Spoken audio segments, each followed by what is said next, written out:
찬송가 218장 찬양하겠습니다. 찬송가 218장입니다.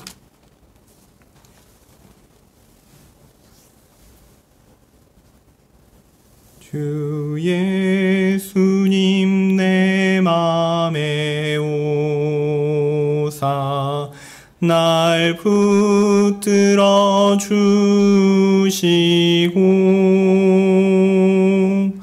내 마음에 새 힘을 주사 늘 기쁘게 합소서. 사랑의 주 내 맘속에 찾아오사 내 모든 죄 사하시고 내 상한 맘 고치소서.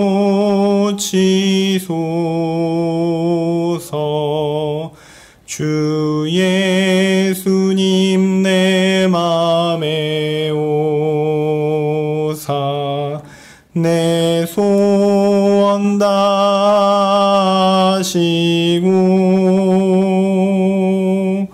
내 무거운 짐 맡아주사 맘 편하게 합소서. 사랑의 주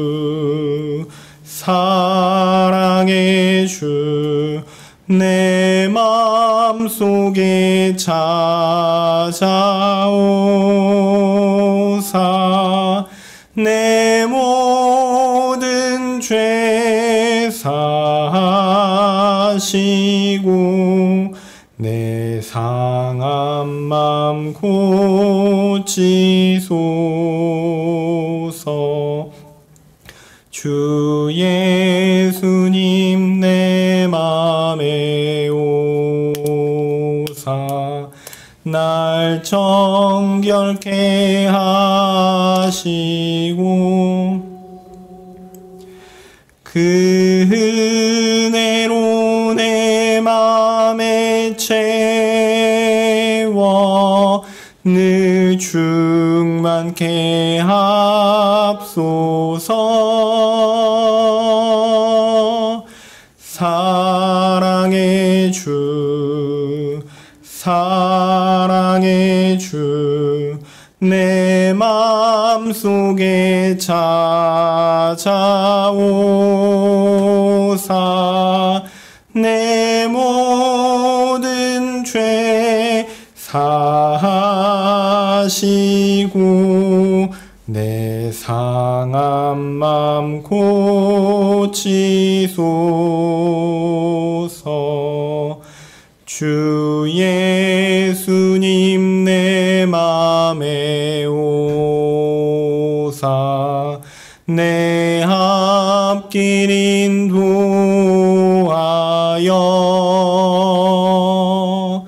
이 세상을 심판할 때에 날 없게 합소서.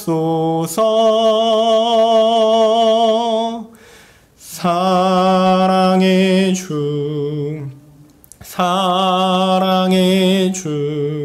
내 맘속에 찾아오사 내 모든 죄 사하시고 내 상한 맘 고치소서. 아멘.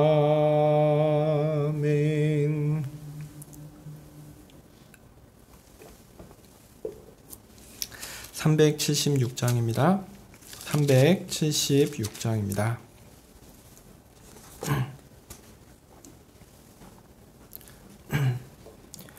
내 평생 소원 이것뿐 주의 일 하다가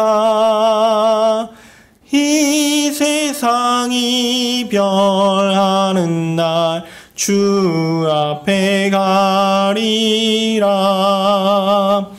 꿈같이 헛된 세상 일 취할 것 무엇냐. 이 수고함만 하여도 헛된 것뿐일세.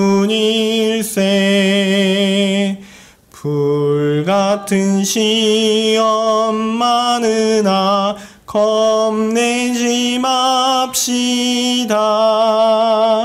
구주의 권능 크시니 이기고 남겠네.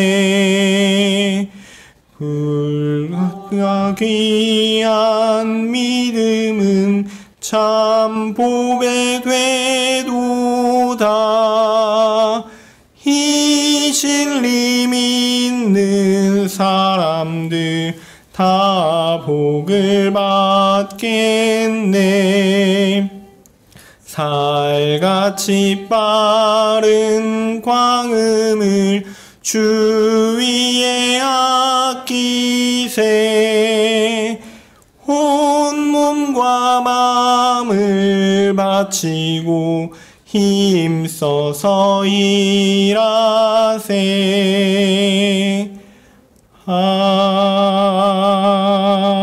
아멘.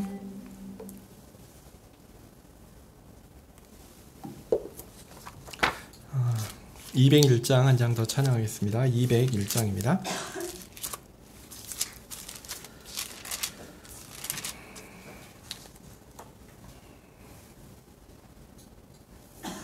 주의 확실한 약속의 말씀 듣고 주만 믿으면 구원을 얻으리라. 할렐루야 할렐루야. 내가 예수를 믿어 그의 흘리신 피로 내 죄 씻었네. 할렐루야 할렐루야. 내가 예수를 믿어 그의 흘리신 피로 내 죄 씻었네. 나의 갈 길이 사납고 위험하나 항상 예수의 도우심 믿고 가네.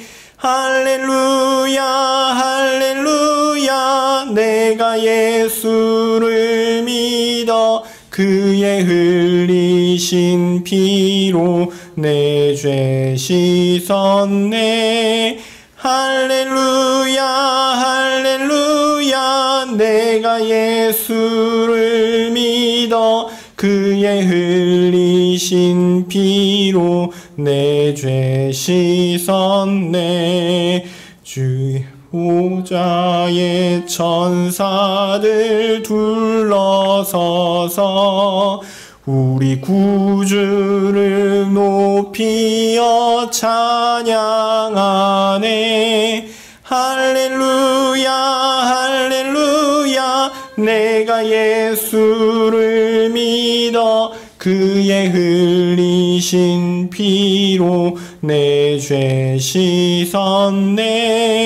할렐루야 할렐루야. 내가 예수를 믿어 그의 흘리신 피로 내 죄 씻었네. 예언자들과 왕들도 반열대로 금길 따라서 나와 찬송하네. 할렐루야 할렐루야. 내가 예수를 믿어 그의 흘리신 피로 내 죄 씻었네. 할렐루야 할렐루야. 내가 예수를 믿어 그의 흘리신 피로 내 죄 씻었네.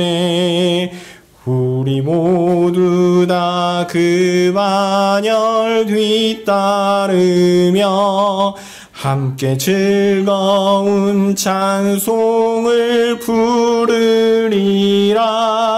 할렐루야 할렐루야. 내가 예수를 믿어 그의 흘리신 피로 내 죄 씻었네.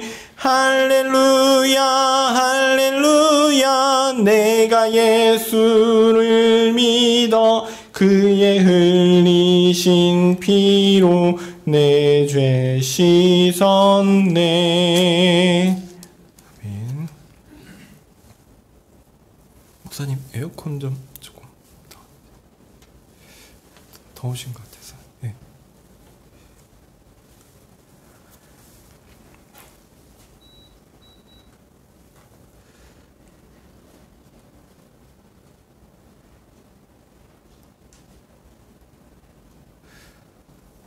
그쪽도. 예, 뒤에도 이렇게 앞이랑 좀 더운 것 같아서. 아, 예, 알겠습니다. 자, 사도신경으로 우리의 신앙을 고백하겠습니다.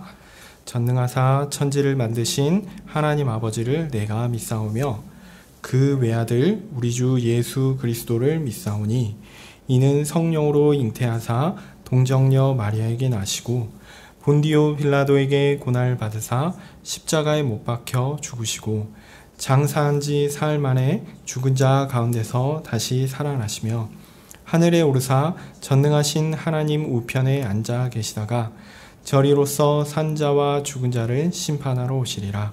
성령을 믿사오며 거룩한 공회와 성도가 서로 교통하는 것과 죄를 사하여 주시는 것과 몸이 다시 사는 것과 영원히 사는 것을 믿사옵나이다. 아멘. 거룩하신 하나님, 우리가 오직 주의 은혜를 의지하여 하나님 앞에 나아옵니다. 우리가 가진 것이 아무것도 없고 우리가 내세울 것이 아무것도 없음에도 우리가 오직 예수 그리스도만을 붙들고 그분을 의지하여 나아오니 우리 일을 받으시고 우리 예배를 받으시며 주께서 우리에게 주시는 은혜를 풍성히 부어주시기를 간절히 소원합니다. 하나님, 우리가 매번 하나님께 나아갈 때마다 우리의 죄인됨을 다시 한번 보게 됩니다. 두려운 마음으로 하나님 앞에 나아갈 때 많습니다. 그러나 우리 주님께서 우리를 용서하시고 우리를 받아주시겠다 약속하셨으니 그 약속을 믿고 나아갑니다. 하나님, 우리 안에 그 약속을 믿는 믿음이 견고해지게 도와주십시오. 주의 말씀을 통해 그 약속의 내용이 더 밝히 드러나게 도와주시옵소서. 그래서 우리가 하나님께 나아올 때 확신을 가지고 힘을 가지고 용기를 가지고 하나님께 나와 하나님께서 주시는 은혜를 풍성히 누릴 수 있게 도와주십시오. 이 땅에서 살아가는 삶 또한 그렇게 받은 힘을 가지고 하루하루 하나님 앞에서 하나님의 법을 따라 살 수 있도록 주께서 힘 주시옵소서. 주께서 이 시간 주의 말씀을 통해 은혜 주시기를 간절히 소원합니다. 예수님의 이름으로 기도합니다. 아멘.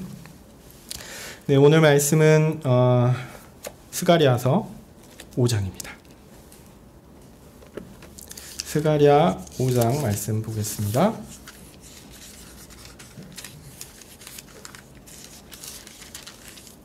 구약성경 1316페이지입니다. 제가 가진 성경으로 구약성경 1316페이지입니다. 스가랴 5장입니다. 제가 읽겠습니다.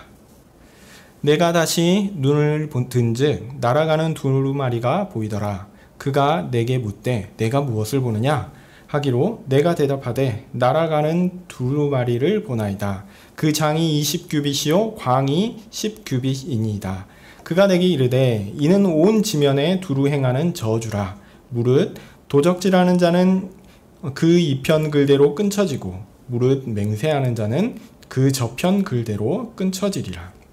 만군의 여호와께서 가라사대 내가 이것을 발하였나니 도적의 집에도 들어가며 내 이름을 가리켜 망령되이 맹세하는 자의 집에도 들어가서 그 집에 머무르며 그의 집을 그 나무와 그 돌을 아울러 사르리라 하셨니라. 내게 말하던 천사가 나와서 내게 이르되 너는 눈을 들어 나오는 이것이 무엇인가 보라 하기로 내가 묻되 이것이 무엇이니까 그가 가로되 나오는 이것이 에바니라. 또 가로되 온 땅에서 그들의 모양이 이러하니라. 이 에바 가운데에는 한 여인이 앉았느니라 하는 동시에 둥근 납 한 조각이 들리더라. 그가 가로되 이는 악이라 하고 그 여인을 에바 속에 던져 넣고 납조각을 에바 아구리 위에 던져 덮더라.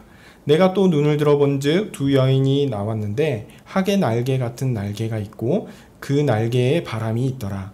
그들이 그 에바를 천지 사이에 들었기로 내가 내게 말하는 천사에게 묻되 그들이 에바를 어디로 옮겨 가나이까 하매 내게 이르되 그들이 신할 땅으로 가서 그를 위하여 집을 지으려 함이니라. 준공되면 그가 제 처소에 머물게 되리라 하더라.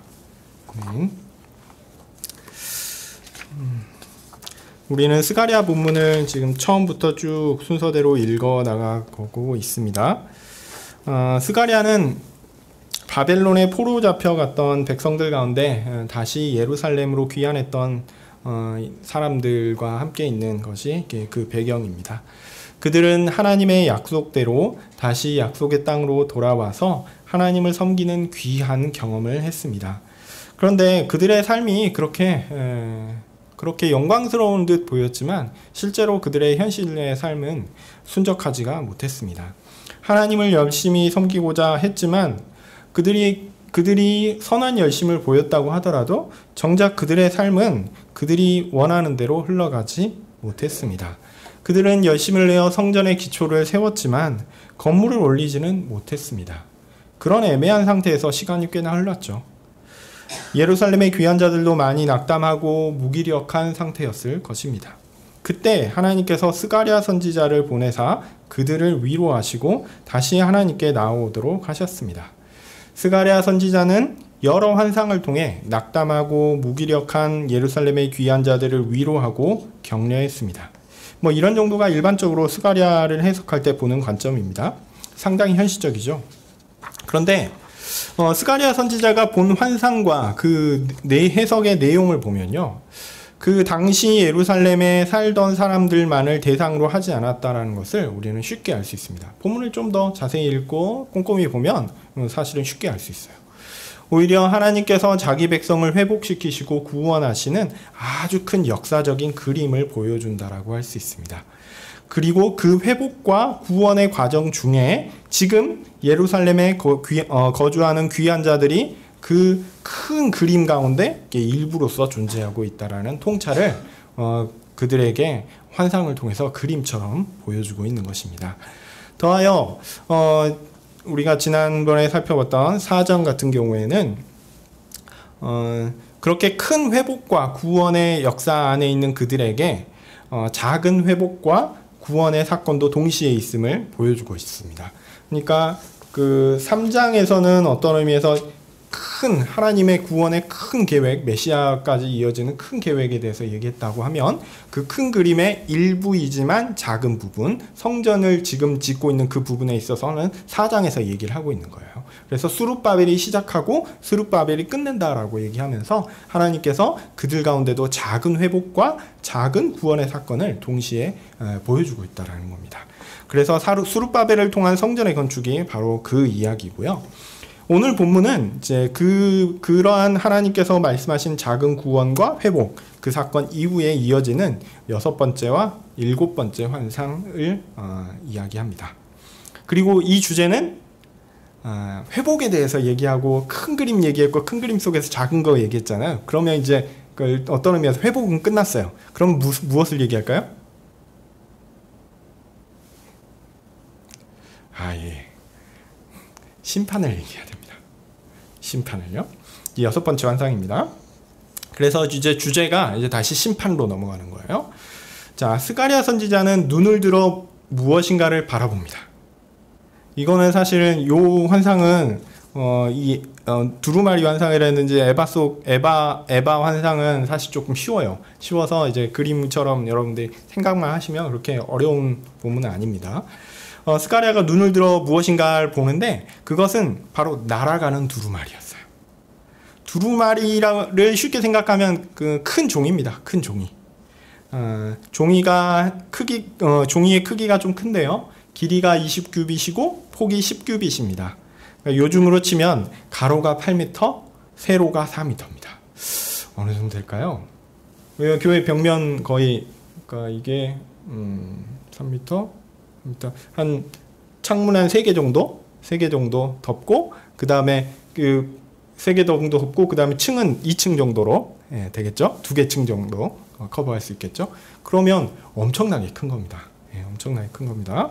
이런 종이가 날아다닌다고 생각해 보십시오. 물론 뭐 날아다닌다니까 이렇게 날아다니는 걸 이렇게 생각할 수도 있는데 물론 그런 의미도 있지만 공중에 떠서 있는 거예요. 그래서 또 이게 재미있는 게 한쪽 측면만 있는 게 아니라요. 양면으로 되어 있어요. 그래서 이쪽, 저쪽 이렇게 되어 있습니다. 이런 종이가 하늘에 날아다니면 어떨까요? 우리는 이제 고층 건물이 많아가지고 이렇게 날아다녀도 잘 안 보입니다. 정말 저는 아쉬운 게 저희 집이 한강에서 그렇게 멀지 않은데도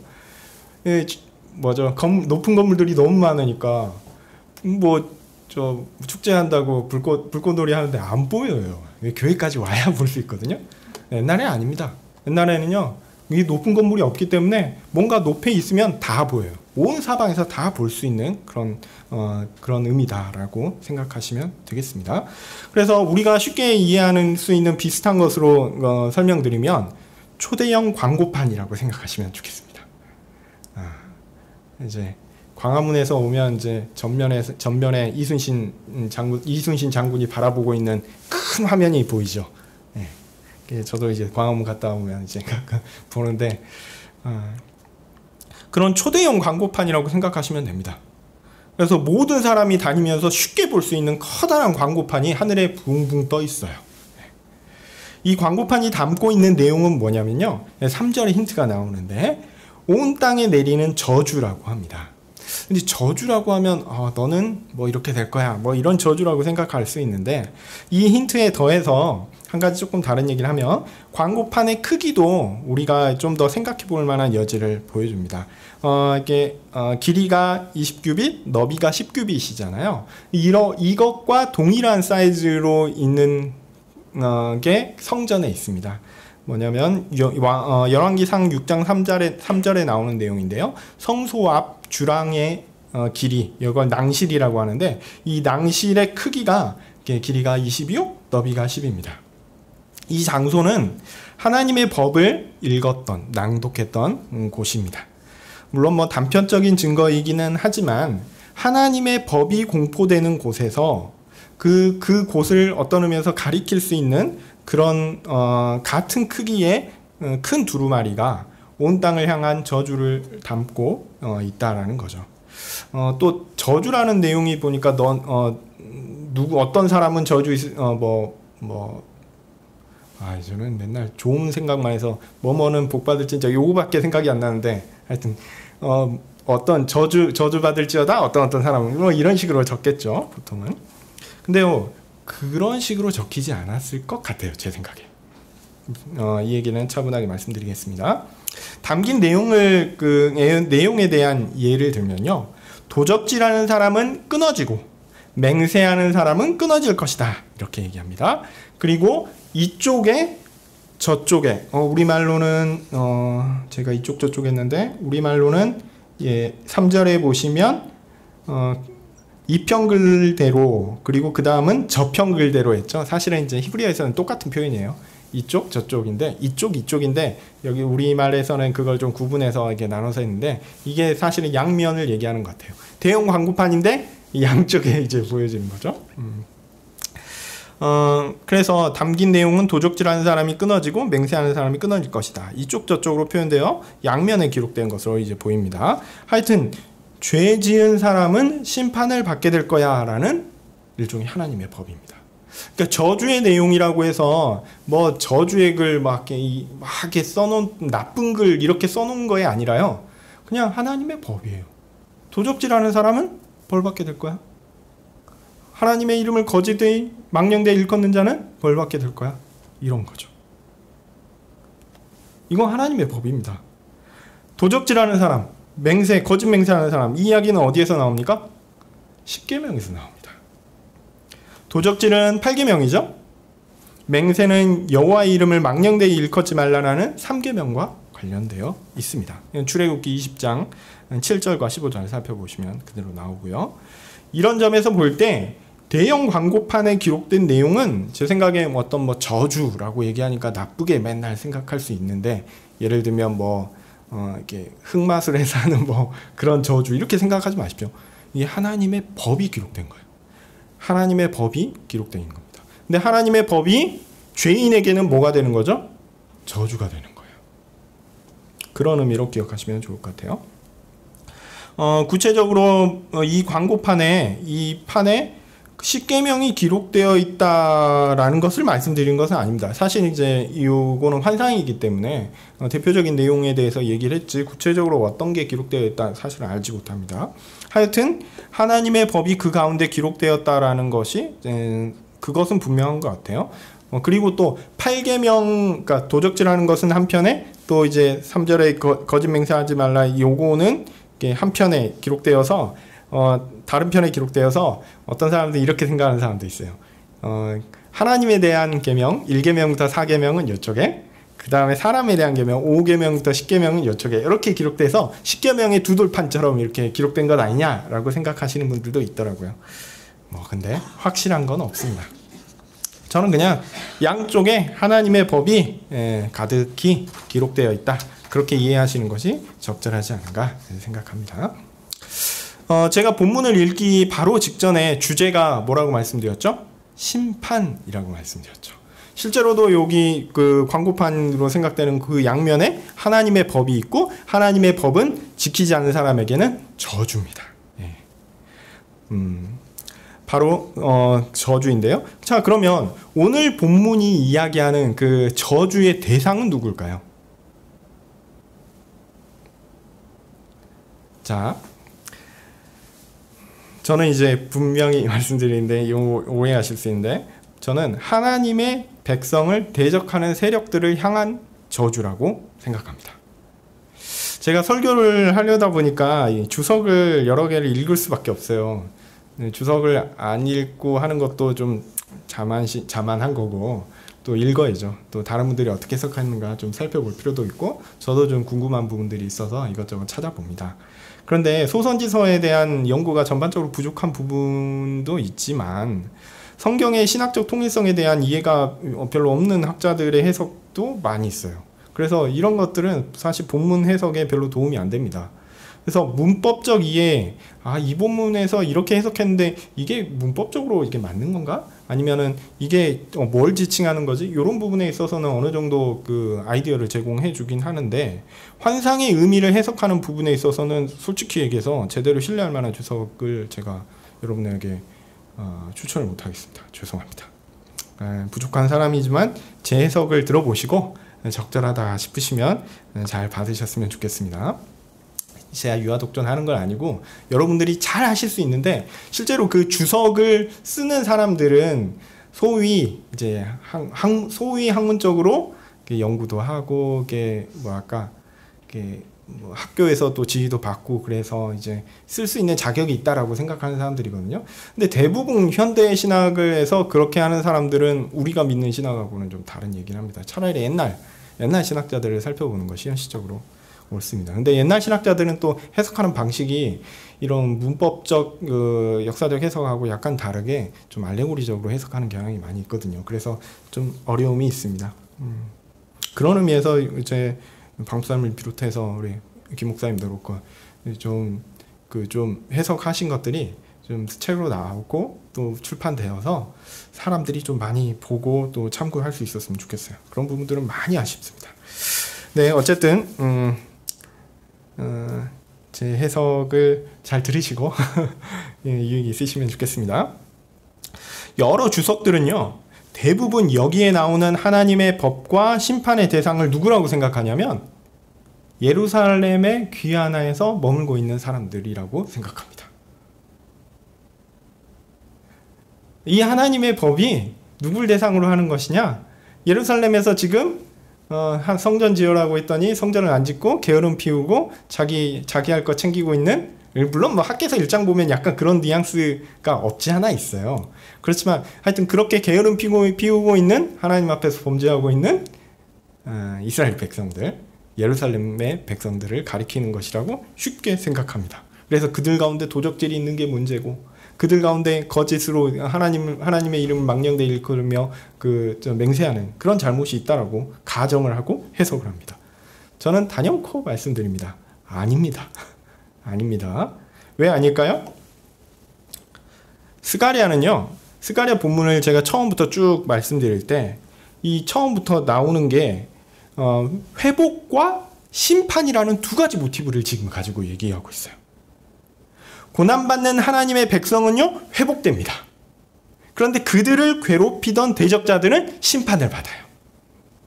그런 점에서 죄를 지적하고 심판을 이야기하는 본문의 대상은 예루살렘의 귀한 자가 아니라 예루살렘의 귀한 자들을 괴롭히고 있는 대적자들입니다. 하나님의 백성을 괴롭히는 대적자들인 것이죠. 자꾸 예루살렘의 귀한 자들이 게을렀고 그들이 서로의 것을 탐내어 도둑질했고 하나님 앞에서 내가 하나님의 영광을 위해 살겠다고 거짓으로 맹세하면서 성전을 짓다가 죄지었다고 꾸짖는데 그러지 마시기 바랍니다. 솔직히 얘기해서요, 신자의 삶은 고단합니다. 고단한데 하나님이 저주를 퍼부으면서 니네들 정말 잘못이야 이런 식으로 하시냐, 참 그렇게 하면 솔직히 하나님 너무 매정하신 것 같아요. 그렇지 않습니까?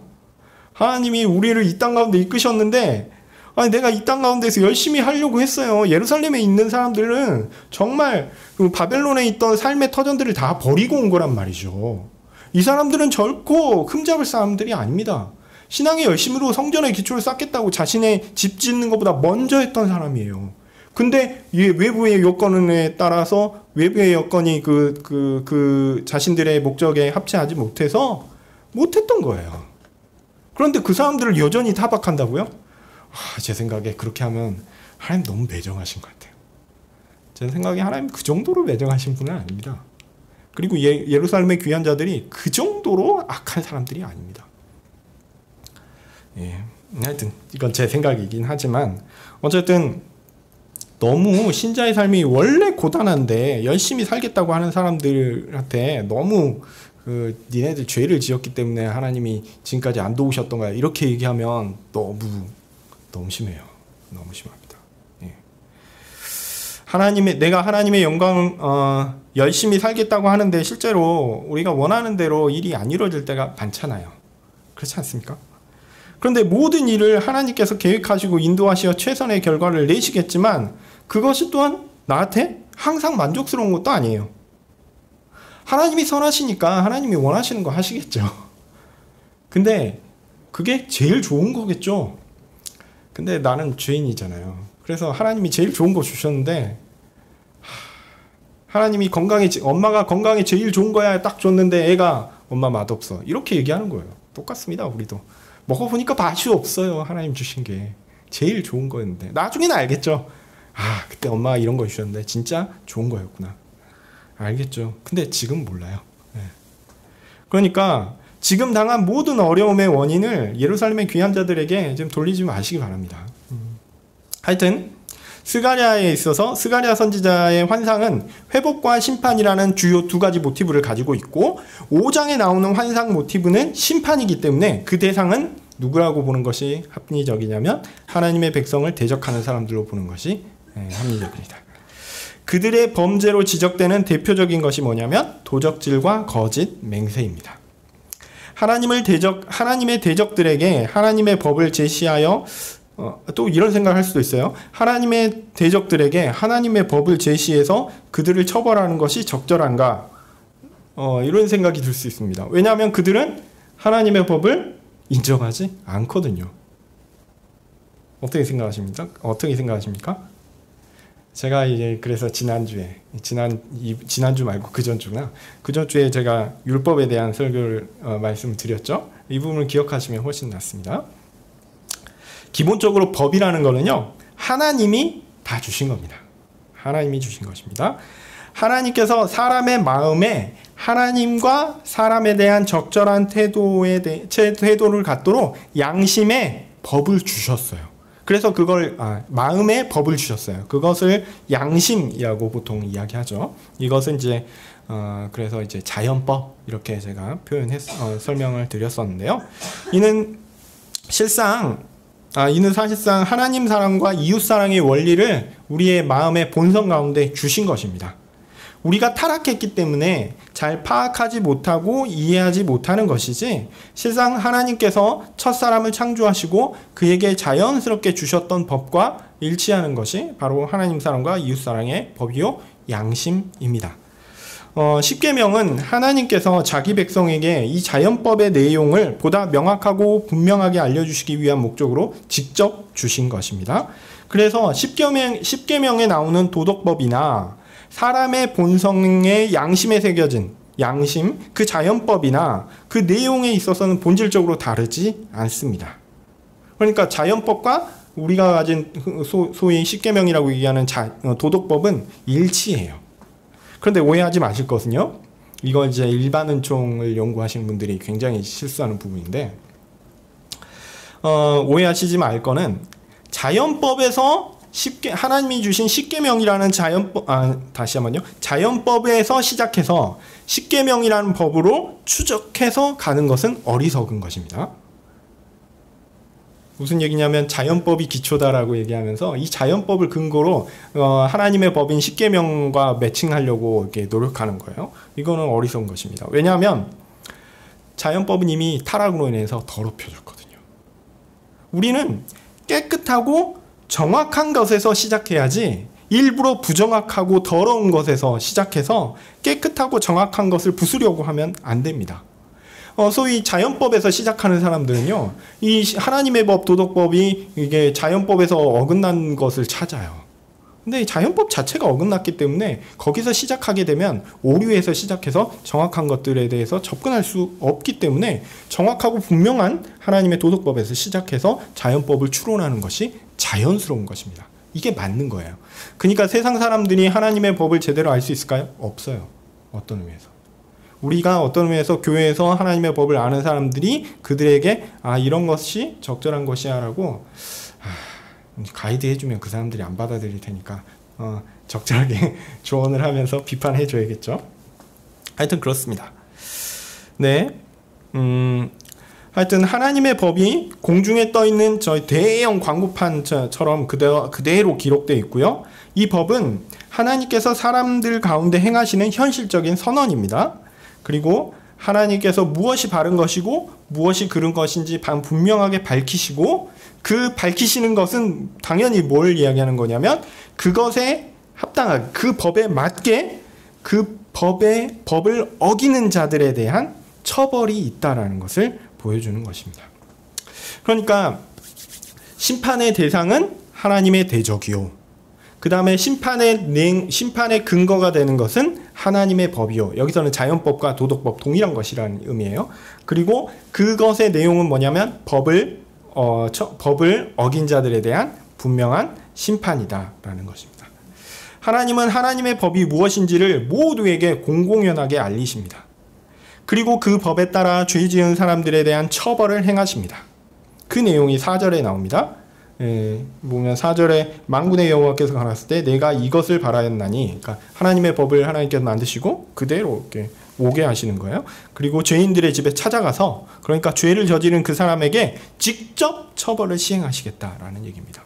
그리고 그 처벌은 그 집의 근간이 되는 처벌은 그의 근간이 되는 집 자체를 완전히 통째로 없애버려요. 돌이든 나무든 싹 다 없애버립니다. 죄를 지은 사람은 아무것도 남지 않고 완전히 처벌되어 더 이상 존재하지 않게 될 것입니다.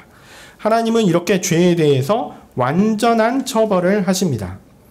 자, 이렇게 하나님께서 심판에 대해서 분명히 얘기하셨어요.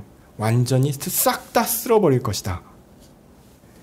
그런데 잠깐 돌아가서 이런 처벌인데 그 대상을 예루살렘에 귀환한 사람이라고 얘기하면 이건 좀 너무 비참하네요. 기껏 돌아왔는데 죄 지었다고 싹 다 밀어버리시면 솔직히 누가 남겠습니까? 예. 어쨌든 하여튼 하나님의 법이 알려지면 그것은 당연하게 그 법의 철저한 시행, 곧 처벌과 연결되게 됩니다. 하나님께서 하나님의 대적들을 심판하신다고 하니까 또한 그 일이 정당한가라는 질문도 할 수 있어요. 왜냐하면 하나님은 하나님의 백성의 하나님이시지 하나님의 대적들의 하나님은 아니시지 않는가라고 생각할 수 있거든요. 하나님은 자기 백성을 돌보시는 분이지 온 세상의 운영에 어떤 관여를 하실 수 있는가 이렇게 물어볼 수 있습니다. 네, 그럴 수 있죠. 하나님께서 만군의 여호와라는 이름으로 오늘 본문에서 이렇게 오늘 본문을 비롯해서 이렇게 여러 번 등장하시지만 여호와 하나님께서 이스라엘의 하나님이시지 온 세상의 모든 것을 주관하시는 분은 아니다라고 생각하는 사람들이 많습니다. 그러나 우리는 이것이 분명히 잘못된 생각이라는 것을 하나님의 말씀을 통해서 알고 있습니다. 창세기 1장부터 3장을 버릴 수 없는 이유가 사실 여기 있어요. 우리가 그냥 유대 팔레스타인 지역의 그 일부를 주관하는 신을 우리가 한반도에서 데리고 와서 모시고 있는 게 아니에요. 만약 창세기 초반부를 이렇게 무시해 버리면 하나님이 온 세계의 창조주라는 것을 부정해 버리면요, 우리는 더 이상 하나님을 그렇게 섬길 필요가 없어요. 왜냐하면 지역신으로밖에 이해할 수 없거든요. 그런데 성경은 분명히 아니라고 얘기합니다. 하나님은 모든 만물을 창조하시고 지금도 다스리시는 참 하나님이십니다. 비록 그분이 인류의 아주 작은 부분인 이스라엘이라는 민족을 자기 백성으로 선택하시고 그들을 통해 참된 구원과 그의 백성의 본질과 삶에 대해 알려주시기로 하셨지만 그렇다고 모든 만물에 대한 통치권이나 법적 관할권을 놓으신 적은 단 한 번도 없습니다. 하나님께서 만물을 다스리시고 만물의 주인이십니다. 그리고 만물이 운영되는 원리, 그 원리가 뭐죠? 법이죠. 그 법도 하나님께서 정하셨고요. 그 법에 따라 심판도 하시는 분이십니다.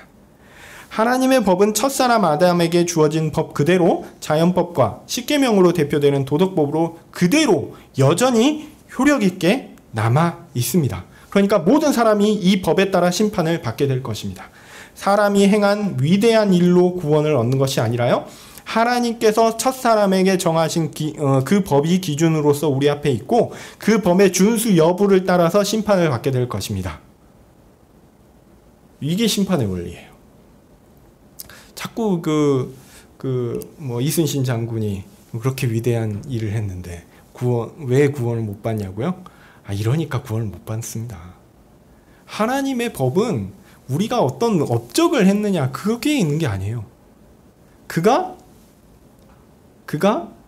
하나님을 사랑하고 이웃을 사랑하는 원리 가운데 모든 일을 항상 했는가. 하나님께서 언약을 통해서 우리에게 처음 정하신 그 법, 하나님을 순전히 따랐는가. 거기에 미치지 않으면 다 죄인입니다. 그가 인류에 얼마나 위대한 일을 했는가, 그것은 부차적인 거예요. 하나님께서 그를 사용하실 수 있죠. 그렇지만 그가 마지막 날 심판에 대해서 받는 기준은 명백합니다. 하나님을 사랑하고 이웃을 사랑하는 정신 가운데 모든 일을 항상 했는가. 아담에게 주어진 그 행위 언약, 그것이 우리에게 주어지는 유일한 심판의 기준입니다. 그러므로 하나님의 법은 보편적입니다. 모든 사람에게 다 해당되는 거예요. 하나님의 백성들이 따라야 하는 것은 당연한 것이고요. 더하여 세상 모든 사람들이 또한 따라야 하는 것입니다. 그들은 어리석어서 이런 진리를 알지 못하지만 그들이 지혜롭지 못하고 하나님의 법을 알지 못한다고 해서 하나님의 법이 무뎌지거나 하나님의 법이 변경되거나 하지 않습니다. 하나님의 법은요, 그대로 서 있습니다. 잊지 마십시오. 하나님의 법은 변하지 않아요. 하나님의 법이 보편적으로 적용되어야 한다는 것의 다른 의미는 하나님의 법의 처벌 또한 마땅하다라는 것입니다. 하나님께서 범죄에 대한 정당한 처벌을 요구하시는 것은 당연한 일입니다. 만약 하나님께서 법을 정해놓고 처벌을 하지 않으신다면 하나님을 의롭다라고 이야기할 수 없습니다. 하나님은요, 분명히 죄를 처벌하십니다. 이것은 분명한 사실입니다. 적용 대상은 누구입니까? 모든 사람이에요. 물론 뭐 여기서는 이제 저주의 대상이 이게 제가 분명히 말씀드렸듯이 하나님의 대적이지만 하나님의 법에 있어서는 분명히 보편적입니다. 그리고 그것도 하나님의 백성들에게도 마찬가지입니다. 예수님이 대신하셨으니까요. 뭐 그 얘기는 나중에 그 얘기는 사실은 이제 우리의 구원과 관련된 얘기라서 앞장 3장에서 이제 제가 좀 더 자세히 설명드렸죠. 여호와의 종, 순, 이렇게 썩어서 생명이 없는 가지였는데 그곳에서 생명이 나게 하는 것. 그리고 3장 7절에 보면 이제 새로운 언약이 세워지는 것과 이렇게 연계해서 말씀드렸고요. 네. 그리고 하나님께서 하시는 처벌은 보편적이고요. 오늘 본문 4절의 말씀처럼 하나님은 정말 죄를 그 뿌리까지 전부 다 뽑아버리실 것입니다. 영원한 형벌로 처벌하십니다. 하나님은 처벌에 있어서도 완전하십니다. 네, 그렇기 때문에 하나님께서 이게 심판을 하시는 것, 하나님의 대적들을 심판하시는 것은 완벽하게 심판하실 것들을 또한 우리에게 이야기하고 있는 것입니다. 다음으로 넘어가기 전에 오늘 구체적으로 언급된 죄를 간략하게 좀 살펴보려고 하는데요.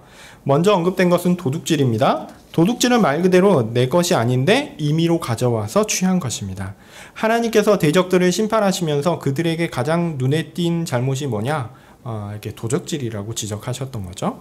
이것을 하나님의 백성 이스라엘과 관계에서 생각해 보면요. 이방의 여러 나라들은 하나님께서 자기 백성들을 징계하고 교훈하고 훈계하기 위해서 사용하신 도구입니다. 다시 설명드릴게요. 이스라엘과 관계에서 설명하면 이방의 여러 나라들은 하나님께서 사용하신 도구예요. 뭘 위해 사용하신 도구냐면 자기 백성들을 징계하고 교훈하고 훈계하기 위해서 사용한 도구입니다. 이 대적들은요, 하나님께서 맡기신 본분에 충실하게 그 일을 감당하면 됩니다.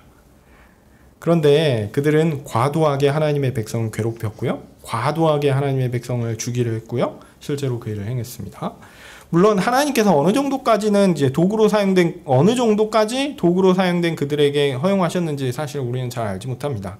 그런데 우리가 분명하게 아는 것은 뭐냐면 이방 백성들이 이스라엘에 대해서 행한 행동들은 그들의 죄성에서 나온 악의를 가지고 하나님의 백성을 대했다라는 점은 분명합니다. 도둑질을 이것과 연관해서 이해하면 그들은 하나님께서 허용하지 않은 정도까지 탐내어서 하나님께서 정하신 한도를 넘어서, 그러니까 하나님의 권한을 도둑질해서 임의로 자신들의 욕구를 자신의 죄성으로 채운 것이죠.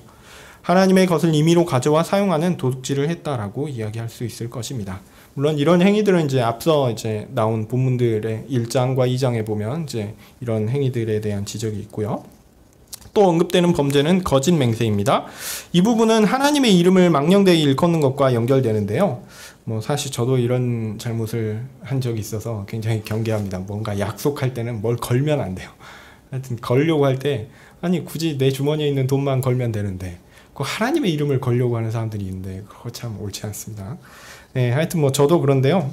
자신의 확고한 다짐에 꼭 어떤 것을 걸고 이야기하는 경우가 많이 있죠. 그런데 하나님의 이름을 걸고 약속하는 사람들이 꼭 있습니다. 이게 사실이 아니면 하나님께서 이런 벌을 주실 거야. 이 정도는 좀 낫겠죠. 그런데 이런 행위는요, 전반적으로 옳지 않습니다. 자기 책임 하에서 자기가 처분할 수 있는 수준에서 약속의 보증을 거는 것, 그 정도는 할 수 있겠죠. 그러나 하나님은 우리가 그렇게 임의로 보증으로 걸 수 있는 분이 아니십니다. 아닙니다. 하나님 자신이 우리에게 약속을 주실 때 자기 자신이 보증이 되어 주시는 부분이 있지만 사람이 말하는 것에 하나님을 보증으로 거는 것은 매우 부당한 일입니다. 하나님이 하나님 자신의 약속을 보증하시는 것, 이거는 확실해요. 그렇지만 오늘 스가랴 본문에서 자주 나오죠. 하나님께서 약속을 하시고 보증을 주로 뭘로 하십니까? 성령으로 하시죠. 예. 그 부분은 3장과 4장에 이게 나오고요. 네, 하여튼 그렇긴 하지만 사람이 하는 것은 옳지 않습니다. 왜냐하면 무엇인가 간에 하나님을 주관할 수 있는 존재는 없기 때문입니다. 마치 하나님을 자기가 임의로 어떻게 할 수 있다라고 말하는 것과 다름없기 때문이죠. 그런 의미에서 맹세는 권한 밖의 행위를 하는 정당하지 않은 행동입니다. 더하여 이렇게 주장하는 사람들 중에는 거짓말을 하는 사람들이 많습니다. 하나님의 이름을 자신의 거짓말의 도구로 사용하는 것은 정말 끔찍한 일입니다.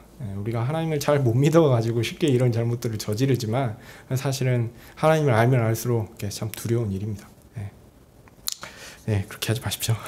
저도 그렇게 하지 않도록 하겠습니다. 누군가 제 이름으로 거짓말을 했다라고 했다라는 것을 제가 듣는다면 정말 화가 나겠죠. 누군가 야 네가 이런 말 했다며? 야 너 이렇게 이런 일이 있었다며? 근데 이게 거짓말이었던 거죠? 그러면 굉장히 화가 나겠죠. 그런데 하나님은 어떠실까요? 감히 하나님의 이름을 걸고 거짓을 꾸민다? 이건 진짜 엄청난 죄입니다. 이런 거짓 맹세를 당시 역사적 맥락을 따라서 이해를 해보면 어떤 경우가 있을까? 대표적인 사례로 랍사게를 들 수 있을 것 같아요. 제 생각에. 랍사게는 누구냐면 북이스라엘을 멸망시키고 남유다를 정복하기 위해서 왔던 아수르의 장군입니다. 열왕기 하 18장에 자세히 나오는데요.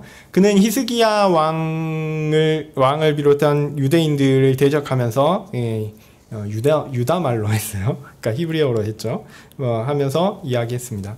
아수르가 예루살렘을 반드시 멸망시킬 것이다 라고 얘기하면서 특별히 열왕기 하 18장 25절에 내가 어찌 여호와의 뜻이 아니고야 이제 이곳을 멸하려 올라왔겠느냐 라고 이야기합니다. 즉 유다를 치는 것이 하나님의 뜻이다. 여호와의 뜻이다. 너희 하나님의 뜻이 뭐냐면 내가 너희를 이기는 거야. 이렇게 얘기하는 거죠. 솔직히 얘기해서 당시 유다가 망하는 것은 사실은 마땅한 일이었거든요. 그러니까 이사야가 히스기야가 원래 죽기로 했었는데 15년 더 살게 되죠. 이제 그 15년의 의미도 사실 좀 재미있지만 그 히스기야 시대에 원래는 유다가 망하는 것이 마땅한 일이었습니다. 어쨌든 하나님의 뜻을 가지고 랍사게가 올라온 것은 어떤 의미에서 맞았어요. 그렇다고 하더라도 그것이 하나님 백성의 대적인 아수르의 군대 장관인 랍사게의 입에서 나올 말은 아니었어요. 완전히 교만한 겁니다. 그가 여호와의 이름을 언급하는 것은 그것으로 사람들에게 거짓된 정보를 주어서 하나님을 섬기지 않도록 하려는 간악한 행동이었습니다. 이건 속이는 일이죠. 여호와의 일을 하는 것이니 너희는 항복하라고 얘기하는 것입니다. 이것은 여호와께서 모든 일을 허락하셨다라는 거짓을 말하는 것이요, 하나님의 이름으로 유다인들이 하나님의 이름을 걸고 유다인들을 향하여 거짓말을 하는 악한 행동입니다. 이것은 하나님의 이름을 망령되이 일컫는 아주 악한 행위입니다.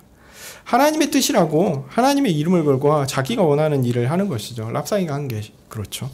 하나님은 이런 잘못을 결코 그냥 내버려 두지 않으십니다. 반드시 그들을 벌하십니다.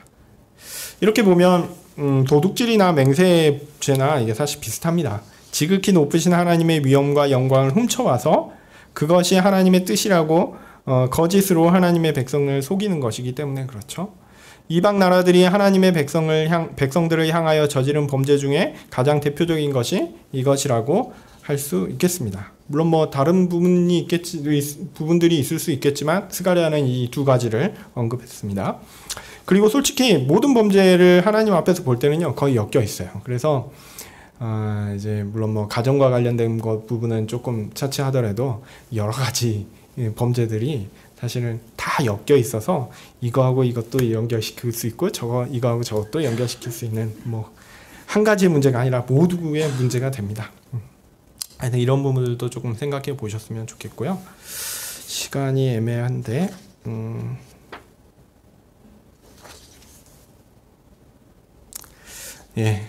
오늘은 여기서 마무리하겠습니다. 다음 부분은 짧게 다음 6장 하면서 짧게 얘기하고 6장 얘기하면서 마무리하도록 하겠습니다. 기도하겠습니다. 거룩하신 하나님께서 참 하나님의 백성들을 회복시킨 이후에 시키겠다는 약속 이후에 하나님의 대적들을 심판하시겠다라는 약속을 또한 주십니다. 그 심판의 기준은 하나님의 법입니다. 모든 사람들이 볼 수 있게끔 하나님께서 하나님의 법을 보이시고 그 하나님의 법에 법을 따라 살지 않는 사람들에 대해서 그들의 죄에 대해서 철저히 처벌하시겠다라는 하나님의 심판을 봅니다. 하나님의 법은 그렇게 살아 있습니다. 하나님께서 모든 세상을 다스리시며 그 법을 시행하시어 하나님을 대적하는 자들을 하나님께서 싹 다 심판하실 것입니다. 그렇게 하나님은 의로우신 분입니다. 그 하나님께서 바로 나의 하나님이시니 감사합니다.